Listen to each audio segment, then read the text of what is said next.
to Middle East, Saudi airstrikes have hit a military camp belonging to a UAE-backed separatist group in southern Yemen, underscoring growing tensions with the Saudi-led coalition. According to a senior official from the Southern Transitional Council, at least 7 airstrikes targeted a camp in the Al-Khasah area of Hadramaut province. The official said the camp came under both air and ground attack, though the ground assault was repelled. There is no immediate word on the number of casualties, but deaths and injuries have been reported. The strikes are significant as the Southern Transitional Council is backed by the United Arab Emirates, a key Saudi ally in Yemen's long-running conflict.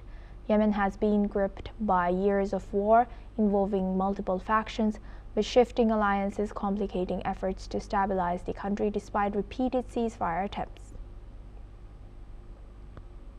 Now for this discussion, we welcome back Mr. Peter Baum. He's the editor of Weekly Blitz, joins us live from London. Thank you very much, Mr. Baum, for staying with us. Now, first of all, going to the basics here, why are Saudi and UAE forces in Yemen to begin with? Yeah, this is a conflict in which both Saudi and the United Arab Emirates should be on the same side, and they were originally. They both have a common enemy in the Iranian-backed Houthis, and there is no doubt that at the beginning of this conflict they were seeing eye to eye. More recently, the political dynamics have changed. The United Arab Emirates is backing the Transitional Council in the south and wants to see a fragmented Yemen. Bear in mind, the area that the UAE are interested in controls virtually 80% of the Yemeni oil reserves. Saudi, on the other hand, does not want to see a fragmented Yemen. She wants to see a united Yemen, and one in which where the Houthis' power is diluted. It's no coincidence that the Saudis have decided to act when they have done, because they can see Iranian weakness and they don't see the Houthis being the military threat that they were some months ago. So the Saudis have been very opportunistic on this, but I'm pretty sure at some stage the Trump administration will bang the two heads together and ensure that there's a united front against the Iranian-backed opposition.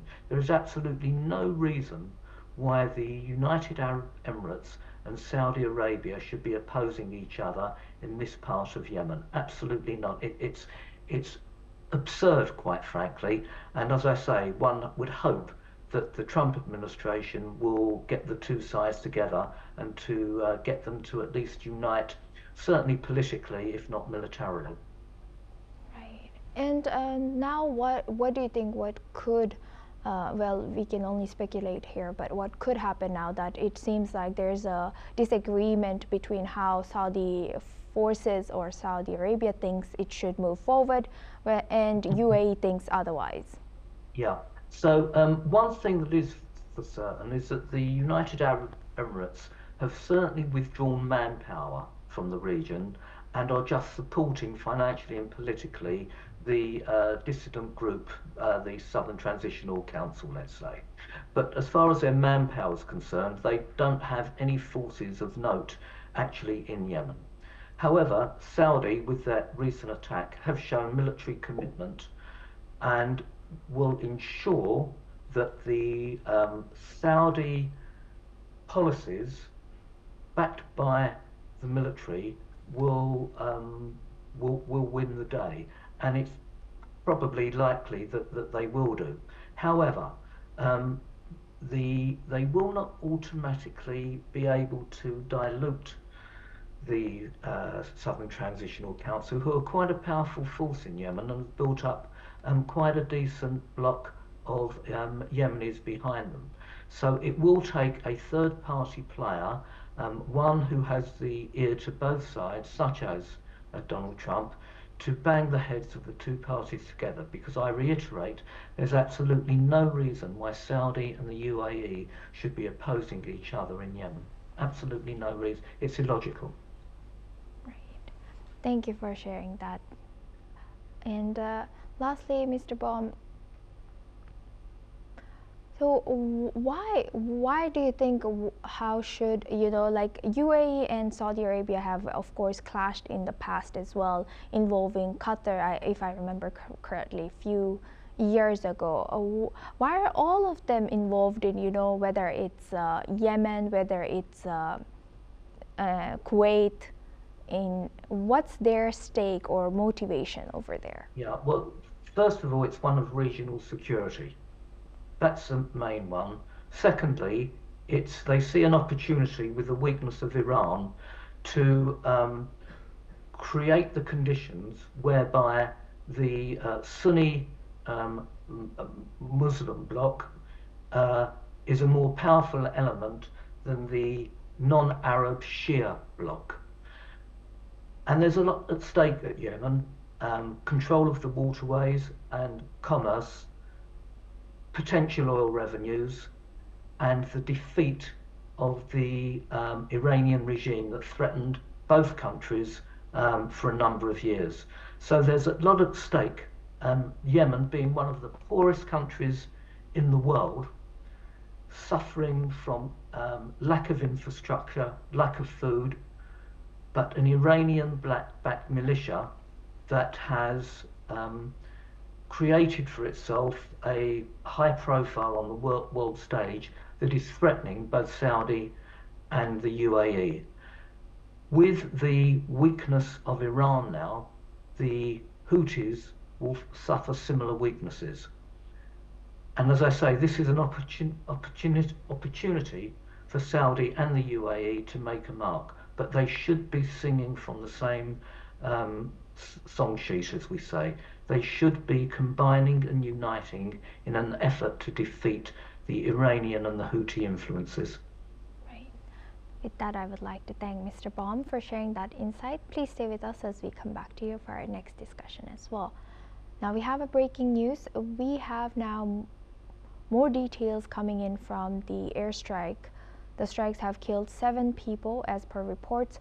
More than 20 people have also been wounded as 7 airstrikes hit a camp in Al-Khasah. The video of the separatist Southern Transitional Council in Wadi Hadramaut in Yemen and Hadramaut Desert has now confirmed the same. Now, for this discussion, we welcome back Mr. Baum. Mr. Baum, now that we have just taken this breaking news, 7 have been killed in Saudi attack in Hadramaut. Can you tell us about your reaction on this breaking news, and also where is or why is this Hadramaut area so important right now?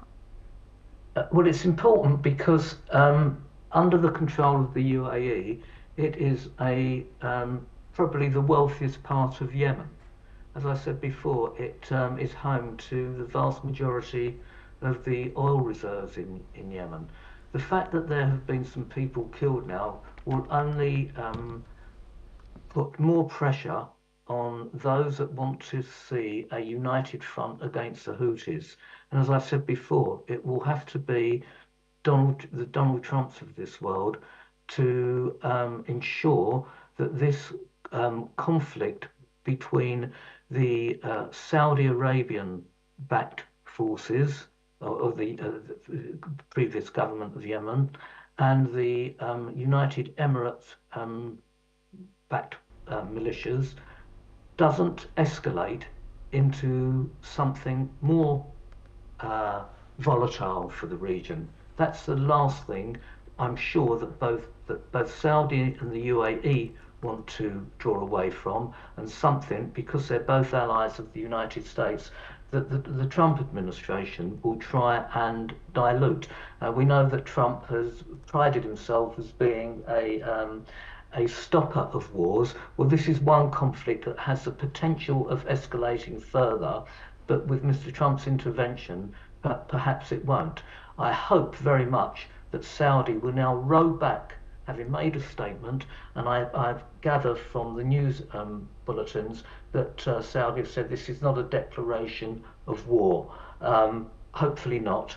Hopefully the UAE will not respond, and hopefully politically the two sides will come to a meaningful conclusion that will result in them uniting against the Iranian-backed Houthis, because that really is where both sides fear the most danger to their well-being.